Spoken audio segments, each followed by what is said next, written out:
Timbog sa buy-bust operation ng isang lalaki at kasabwat nito sa pagbebenta ng iligal na droga. Ang kanila raw mga parokyano o mga estudyante. Yan ang tinutukan ni Jomer Apresto. Nanginginig ba ang 20 anyos na lalaking ito habang kinakausap ng GMA Integrated News sa loob ng custodial facility ng Sampaloc Police Station sa Maynila? Nahuli siya sa drug buy-bust operation sa bahagi ng Algeciras Street sa Sampaloc. Kasama niyang nahuli ang 27 anyos na lalaki na sinasabi ng mga otoridad na kasabwat niya. Gamit daw ang 500 pisong budal money ay nagawang kumagat sa pain ng mga sospek. Nahulihan ito ng 500 grams ng suspected marijuana na nagkakahalaga ito ng standard drug price niya na 60,000. Sa investigasyon ng pulisya, pawang mga estudyante ang parokyano ng target. May mga estudyante tayong nakukuha at namomonitor na yun na nagiging parokyano nila.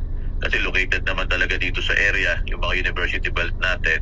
Nabatid na nahuli na noong nakaraang buwan ang ilan pang kagrupo ng target dahil din sa pagbebenta ng iligal na droga. Pero ayon sa nanay ng target, marami lang kabarkada pero inosente raw ang kanyang anak. Hindi naman po kasi ako basta-basta naniniwala sa sabi-sabi. Hanggat hindi ko naman nakikita ng dalawang mata ko. Gayunman, sinabi ng barangay na nasa drug watch list talaga nila ang target. comment po. Comment na lang po ako dyan. Maharap sila sa reklamong paglabag sa Comprehensive Dangerous Drugs Act of 2002. Para sa GMA Integrated News, Jomer Apresto, nakatutok 24 oras. Mga kapuso, patuloy na tumutok sa mga balita. Mag-subscribe sa GMA Integrated News sa YouTube.